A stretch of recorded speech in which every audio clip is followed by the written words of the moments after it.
You must be a master of characters. If I want to come and work at Meta. There was someone that reached out to me about applying for Meta, and the particular job she didn't get, but they had another one in a slightly different department that saw her skills and they went, that one. So she works at Meta now. On a salary question, where is more money for character artists? Here's what happens, and this may be a secret for most people. AI, not AI, what do we feel? This looks more artistically crafted. Could be wrong. What would you want to see in my portfolio? I would ask this artist, what do you want to do? Try anyway. You never know. Get hired. Hi everyone, my name is Ninel Anderson and I'm your host at Get Hired, a podcast where we talk about really cool tips of young and distinguished artists to get jobs, get promoted, get themselves out there. And we're living in a world where the industry is crazy and you have to be so prepared to have the best chances possible. I have an amazing guest today with me, Christopher Hunt. Hi, Chris. We're beyond excited to bring this episode in partnership with Devoted Fusion. If you're a gaming studio hunting for insanely talented freelance artists, or you're an artist searching for a new gig, Devoted Fusion makes it super easy to connect and work on projects together. We take care of payments, paperwork, everything that people hate, so everybody can work and focus on creating the best content they can. If you're interested, check the link in the description of the video. Chris is a renowned art director currently working at Meta on Avatar's team. Prior to joining Meta, you were Riot Games, you were at EA, Pandemic, Microsoft, Walt Disney, working on the top games from Valorant to Saboteur, Star Wars Battlefront, Star Wars Clone Wars, probably 20 other titles, right? A few here and there. A few here and there. Well, with such a big list of companies that you were able to successfully work at, and I'm sure a lot of younger artists would want to follow your career and follow your steps. Do you remember, how did you get your first job? Sure. That's a wild story, and I know I've told my friends this many times, and we probably experienced it together. But when I started, I wouldn't say there wasn't an industry, but it was just starting out. So they're the clear paths we have now to working in games, to learning about it, to going to school for it, stuff like that. I am super jealous because I did not have that. So, but it gives me an appreciation for everybody that's still going through it, because I know how hard it is, and it's still just as hard in many ways. But when I started, you had to Mustang your way through it. So when I got out of college, I took as many computer classes as I could, even though they weren't necessarily offered at the college that I had. So I just learned what I could, how I could, whatever I could, as much as I could. And I luckily had a couple of childhood friends who were also, artists and tech artists and stuff like that. So we kind of helped each other do that and learn and do different projects together and things of that nature. One of them particularly, he was working at a company long deceased called Accent Media. And he said, I was working with him on computer stuff because he was a really good, programmer and stuff like that and tech artist. And he said, hey, they're hiring for artists. You want to come in and try out? I'm like, sure. All right. Do they pay money? Am I going to get paid in corn nuts? What was the case? Fine, I'll take it. So I went for it. And I worked there for probably a week straight. No pay, no nothing. I was just kind of there. And they're like, hey, did you get hired? I'm like, I'm just working. So I just sucked in everything. Worked probably 12 to 16 hours a day. And they're like, okay, you're that dedicated. We'll hire you. We'll give you a shot. So I started off as like an illustrator, texture artist. And I had no idea it was a game company. I originally wanted to get into film, but I thought, okay, well, this would be a good stepping stone at the time, because everybody at the time wanted to get into film. So I worked there, and I realized I liked it. And I learned the number one thing: be adaptable and be open to learning anything. So they were throwing things at me, do an illustration for this. We need a design. Okay, here. Yeah, can you do some, can you design the texture for it? How do I do that? This way. Okay, do the texture for it. Can you skin the character with this texture for it? I'm like, oh, okay. What's the tool to do it? So I just started to absorb as much information as possible. Started learning more 3D, learning about how characters are made, started learning about environments, and just learned as much as possible. I think that's the number one key. I see that a lot in those students and things like that I see, or people who are starting out that are just hungry. And I always encourage them, just keep working at it. Don't try to do everything in one day, but focus on a couple of areas, especially if you have talent. If you have a talent doing environments, really focus on that, right? Doesn't mean you're going to stay on that path forever, but that's definitely a stepping stone so you can understand the industry, the space, how things work, the technical ramifications, what it's going to look like on a different platform, how you need to work at a different platform, how you need to work in this type of field. So that's something I did, just learn that from that first job. And that, like many of your first jobs, go away, but I applied that to the second thing, and I learned more things. I was able to learn, different platforms. Started working on early PlayStation work. So that's kind of how I got started, but those are the lessons I took away. And I saw the people who were not adaptable, that only liked to do one thing. Not that they were just good at one thing, but they wanted to just stay in one lane. Right. It was really hard on them because it was hard for them to advance and learn and, jump in wherever the team needed. And of course, with teams being very small, you tend to wear a lot of hats, of course, in games. And that's also a blessing and a curse because you have to do things sometimes you're kind of going, really? Do I really want to do that? But it allows you never know where you're going to use that same ability or talent again. It may roll into something else. So be flexible with that. Obviously, try to stay away from things you don't want to do or don't have a talent for. But you have a talent for it and it's something adjacent, learn it, try it, do it. You never know when you're going to use it again. I say that all the time and I still experience that today. So networking and working for free for a week, that would help you get your first job? Well, that could be translated into an internship. Yeah, okay. In this case, there weren't really internships in those days. That was my internship, was doing that. And they finally went, okay, if he comes for free, fine, we'll give him something. So, but it was great to just learn and see how sausage is made. Being in that environment and understanding how sausage is made was really critical. On top of that, something I did because there weren't enough schools that had specific class for that. Right. I went to every single Autodesk, Maya,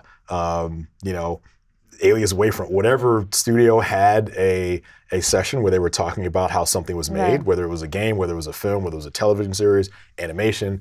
I spent all of my evenings in my 20s doing that, all week, just to learn how things are done. Some was applicable, some were not, but it was something where I went, okay, that's interesting. And it made, I learned, that's what that's made. I was able to use it later.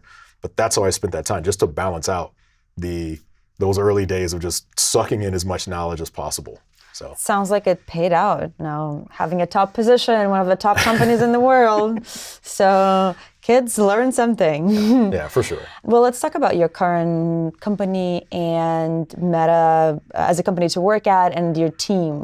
Can you tell me more about what's the company culture? What's the culture on your team? If I want to apply to work on your team, what should I expect? Okay. I'll say the company culture is unique in that you're bringing people together from not just games. Games has a slightly different focus. Obviously, you're making a game, everybody knows that, and all the functions and all the disciplines are geared towards that. When you're making a wide variety of products, those focuses are a little bit different, and you get people from many different areas that sometimes are not exposed or haven't been exposed as much to games. And it's not a bad thing for interactive development, but it actually makes a very interesting salad of people that have different ideas and different perspectives that you may not come across when you're working in some places more traditional. So we have people from film, we have people from scientific research, we have people from Pixar, we have people from Disney, we have people from Riot, we have people from all over the industry, EA. Everyone comes from all over the place, including high-end super scientific research that doesn't deal with entertainment at all. So with that mix of people, you need that to create something as complex as the products that Meta creates, but also definitely for the metaverse. So there's a lot. So you're interacting with different people all the time. So that's something else. Get used to working with different people that don't speak your language. Right. I'd say in the early parts of my career, just kind of focused on art, but as I started to work with different people, learn that language. They're speaking different languages. You might be going towards the same goal, but know what that is. Help them understand yours and try to understand theirs. So that's definitely a valuable skill you got to have at Meta because that's just going to be a part of the culture and who you're working with and how you're working with. Sounds like a melting pot of backgrounds, languages, skills, cultures, right. Everything you have to juggle.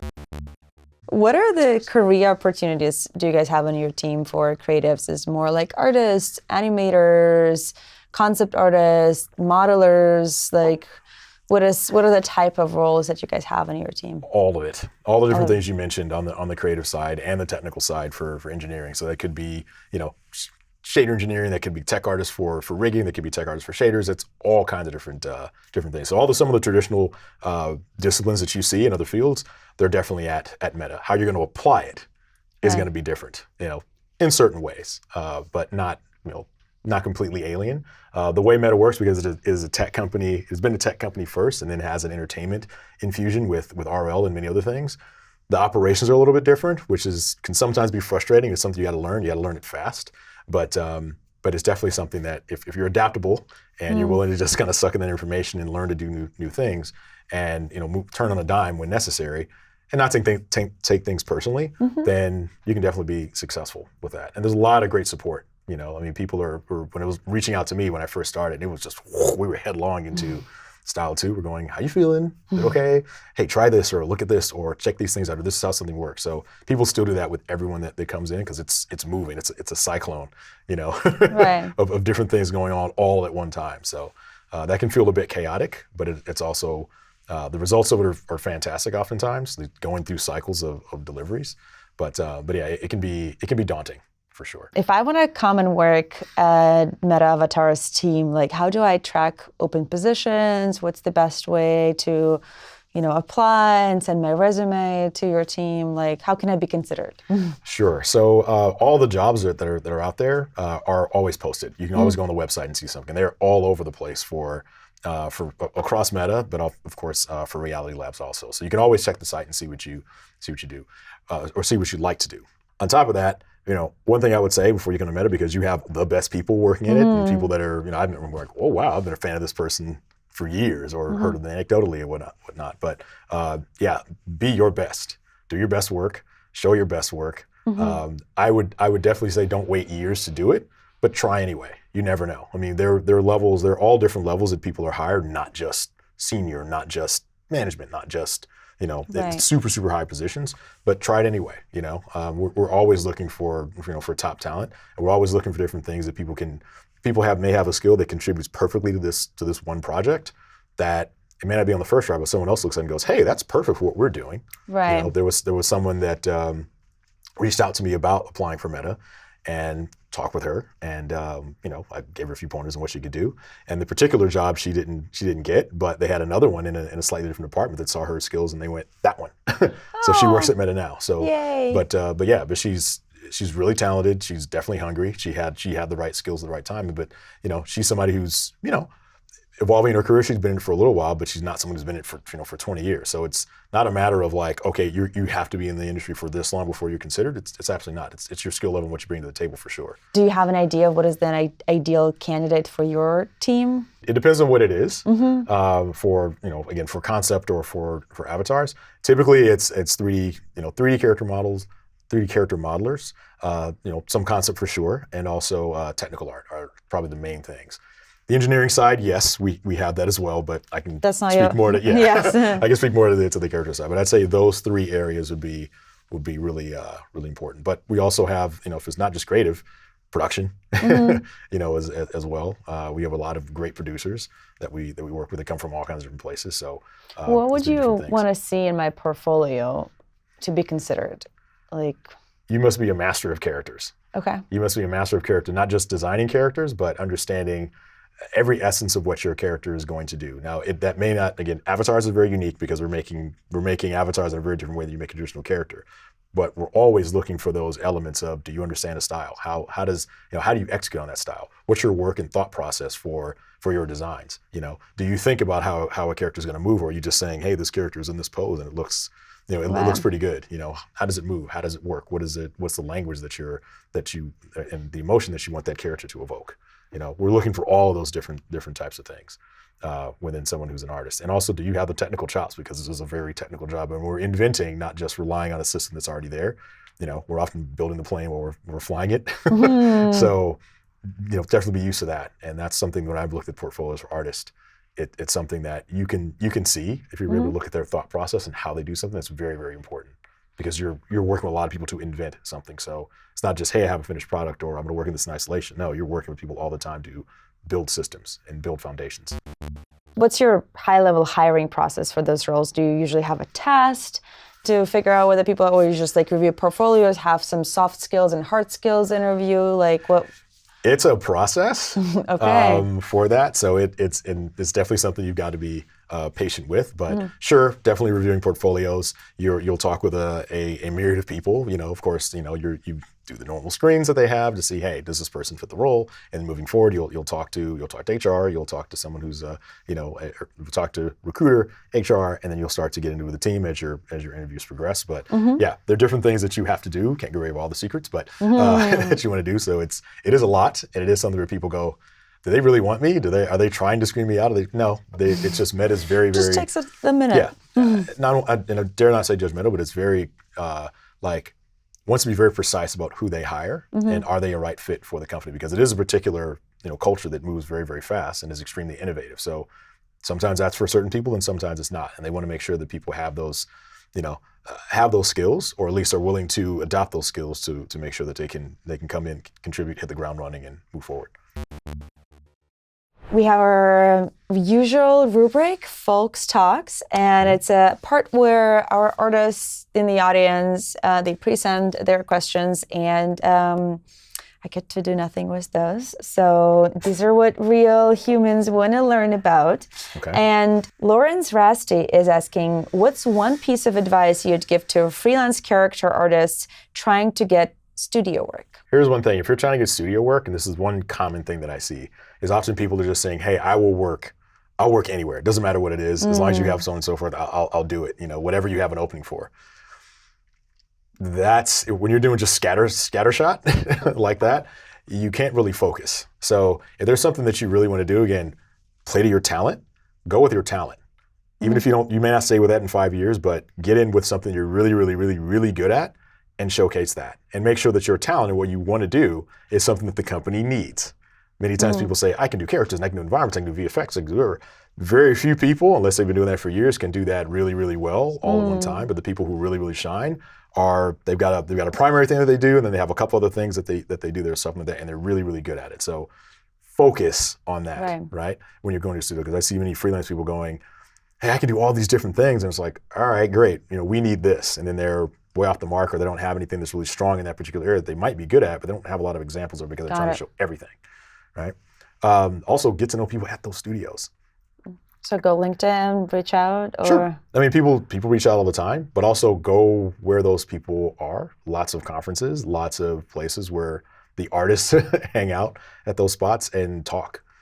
Talk with them, see what they do, see what kind of things they're looking for. People were always willing to tell you about what it is they do, and how they did it. So that's something, because here's what happens, and this may be a secret for most people, but a lot of people, when someone in many companies I've worked at say, we need to hire an artist. Do you know someone? They turn to the people that are right next to them and say, do you know X? Do you know Y? And those people go, yeah, I have a buddy that works at such and such, or I have a friend that works.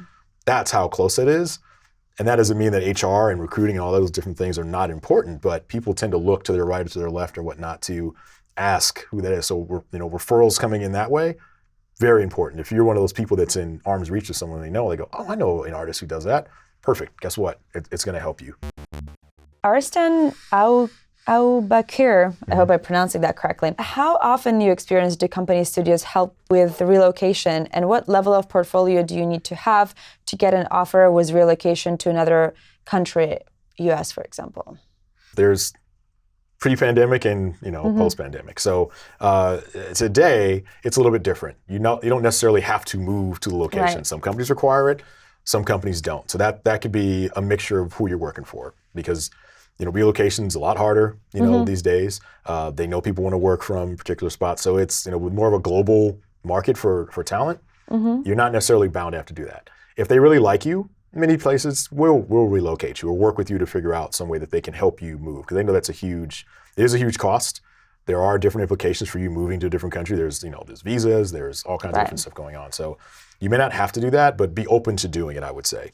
I think the question is more of like, what do I have to do to be moved? It's not a matter of what you have to do to be moved. They will do that, is my point. Right. So yeah, it's not that you have to, But they probably won't move a junior artist, right? No, that's happened. Sure. Okay. If somebody has a talent and they like you, they'll move you. That's been the main thing. I've seen it before. I've helped facilitate that before, where somebody's just really good. They want that talent. There's no one else there. Now, there are stipulations with visas, like, do they have a specific talent that we can't get here in the United States? So therefore, it's easier to get this kind of visa as opposed to that one. Sure. If you have that, companies will fight to bring you over. I feel like with artists, with H-1B visa, it's much harder, and it has like a very short timeline to get approved, and it's only for next year. I feel like for artists, you can much easier try to apply for O1 visa and have a good portfolio and have good references, and then you don't need an employer to move you. Abalorio, honest salary question. Where is more money for character artists, in films or in video games? I mean, you're perfectly positioned. You live in LA. You're born and raised here, so you're probably very exposed to knowing that. That's shifted, I think, probably now, given the way that everything's going, and has been going with film, definitely games and interactive. The economy notwithstanding, there are still far more people moving in and interactive projects going than there are film projects. There are a lot of those are just on hold for many reasons indefinitely. Strikes, stuff like that. Screenwriters Guild strike, animation strike, all that sort of stuff. It's happening, but it's slowed down much more for film and television than it has for games. Okay, my favorite part, AI versus humans. I'll tell you, in the beginning we had like 4 out of 4, 5 out of 5 art directors, spotting the AI, and with every episode we have ratio shifting. So I don't envy you. The rules are simple. Okay. I'm gonna show you 5 different images. Okay. One of them is AI. The rest of them are made by humans. Ta-da-da-ta! What do we feel? Just right off, I definitely like the expression of the character. Can you breathe life into the character? And it's not just I have all the major beats here. I've got hair, I've got eyes, I've got all these other kinds of things. But I definitely like the shape. I love the stylization on that. It's you can see all the forms, but it's not overly done. And you can see details where it's important. Something I'd probably balance is there's a lot of hair in the beard. I might have a little bit of an indication in the eyebrows because you have it on the hair, you have it in the beard, and you don't have it in certain places, but it would be good to accentuate that, especially how thick the eyebrows are. Yeah, I also see the same thing around the neckline, with the transition from the neckline to the hoodie. That looks a little weird to me, like what happened there. This is our second contestant. What do we feel? And just seeing what her hands are doing and the fact that they're not just sort of placed there. There's actually a little bit of her pinky moving out. Those are things that I always look at and see, like, are you adding actual behavior to the pose of the character, which is really important. The stance is it's hard to see. I mean, you can't, it's hard to tell where her weight's distributed and things like that, but I think the emphasis on the hands is something that I'm looking at and going, okay. Could be a candidate for that, but I know that certain cases, some AI has an issue doing that. There's not 7 fingers. How about a human? I like the balance of structures. One of the things that like my focal point goes right towards the purse, but then that's something that is you can see the detail in the hands, and I start to move out from there. I'd like to see a little bit more detail in some of the folds of her skirt, for sure. I love her expression. Very, kind of demure and see all the different elements, and my eyes drawn to very specific points. The red first, her purse first, then her face. AI, not AI, what do we feel? I would vote not AI. This guy. This is one where I would say feels a little bit more like AI because all the elements of his clothing, the materials, the backpack, the hair, all those different elements are all the same. There's not a lot of distinction between materials between them. You can see them because of color, but you can see a little bit of metal, but a hoodie like this and the material of a backpack, which may be more of a kind of a canvas material and whatnot, and the same with the shoes, it's all treated almost the exact same way, uniformly across the character. The last one, it was hard to tell the direction of the lighting on the character, even though it's very strong with this one. It's still pretty uniform across every surface, and how it reacts to every surface is almost identical. I might say this is AI for certain things, but that'd be a stronger vote for me than not. Okay, girly. Yeah, the smoke, how that's rendered, like some of it's 3D, some of it's more 2D. The way that her body's positioned is a little awkward. That doesn't mean that an artist wouldn't do that, but it's like where her weight's distributed and how her hip has like a very sharp hip bone where you'd have something in the hip, your hip bone's a little higher and that sticks out in certain places. That's more fleshy going along towards the glute, at the bottom part of the, where the top part of the leg comes out, where the femur comes out of the hip socket. I love her attitude, I would say that. Like, that's something that really comes across. Like some of the other ones, they have a little bit of attitude, a little bit of expression. She has the most attitude out of anyone, out of any of these images. So, which is definitely really good. And the last one. That's actually really cool. I love some of the nice balance of curves and also the balance of planar elements on her face. I love the distinction between materials, like her hair is different from her eyebrows. You can see the difference on her lips, on her skin. She has freckles.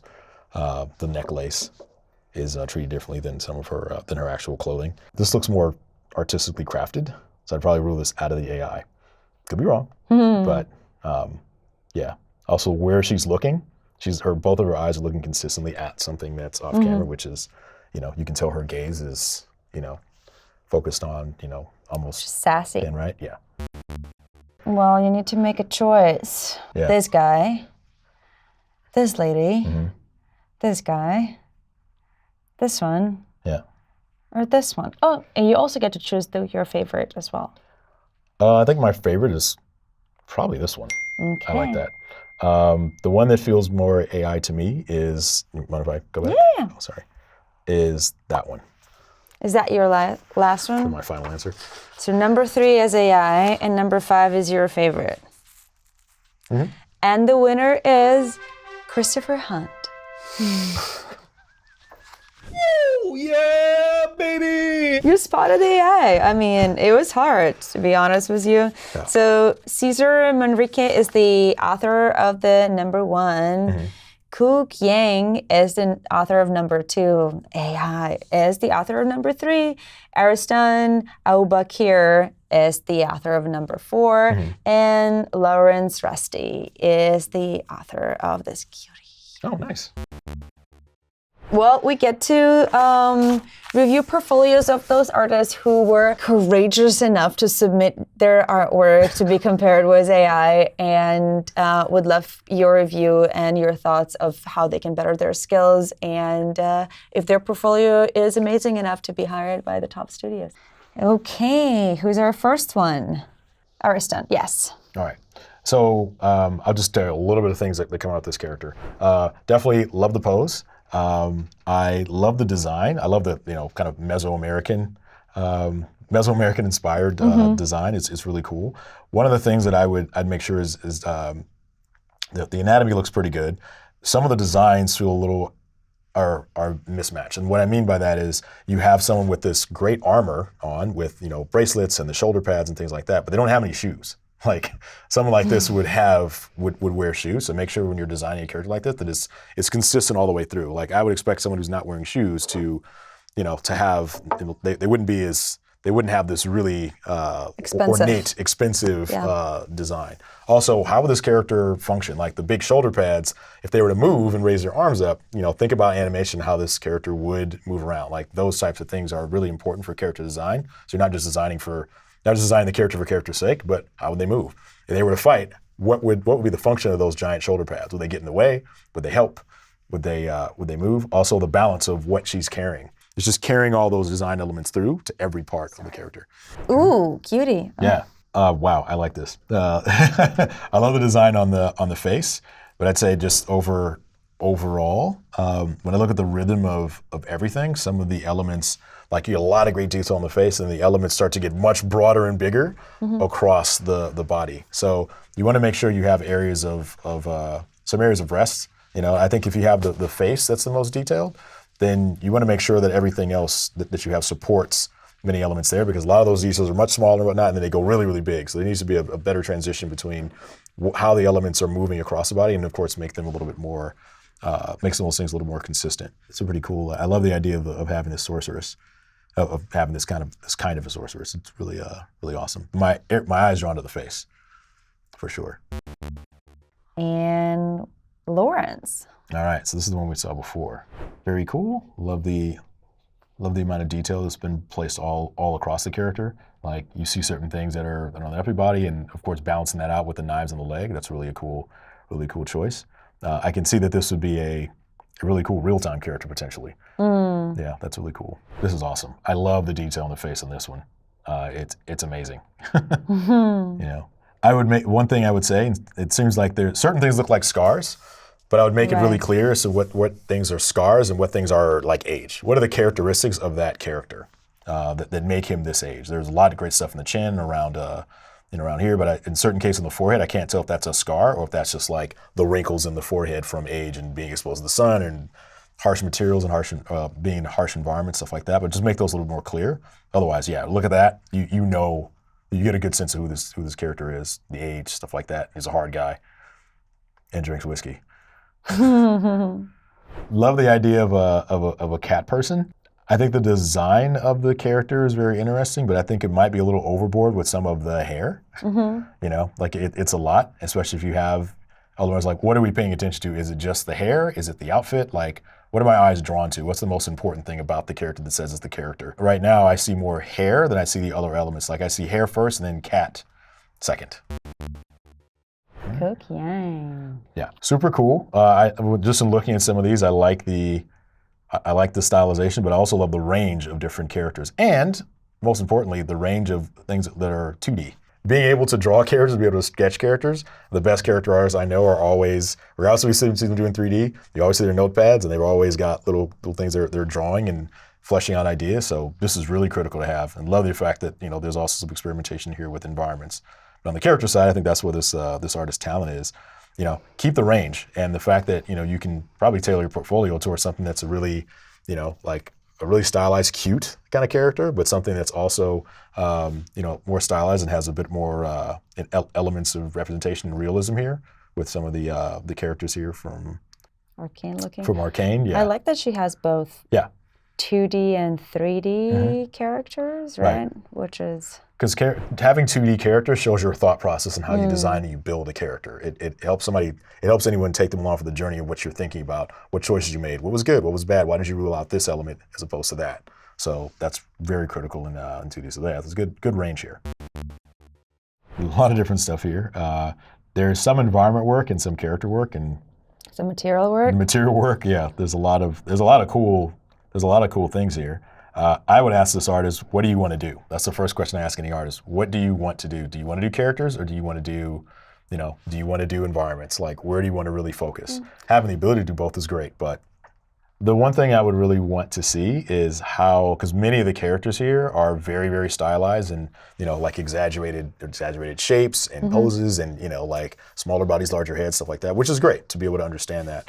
But I would really want to understand or have a good sense of, does this artist really understand anatomy with something a little more representational? So I'd want to see, like, you know, can they make something a little bit more realistic? Not that you're going to do that all the time, but just to understand, can you do that? Because some artists will go stylized and they're doing stylized, but it kind of hides some of the things they may not know about anatomy. Like, you have to know anatomy, like, hands down, before you can make something stylized and exaggerate all of those different elements to make something else. But I'm not saying this artist doesn't have that, but that's something I'd really would be interested in seeing, you know, where that range is and where it comes from and what kind of choices they're making. And I'm saying that because they can obviously do realistic stuff with Unreal.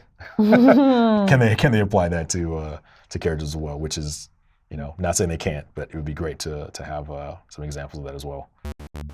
Chris, thank you so much for sharing your wisdom with the artist. Sure thing. Thank you for spotting the AI and giving us hope that we still all have a job. And good luck on your journey with building the best avatar system in the world. Thank you so much. Thank you so much. Appreciate you. It was great chatting with you about this. And artists, please keep working. Your work is great.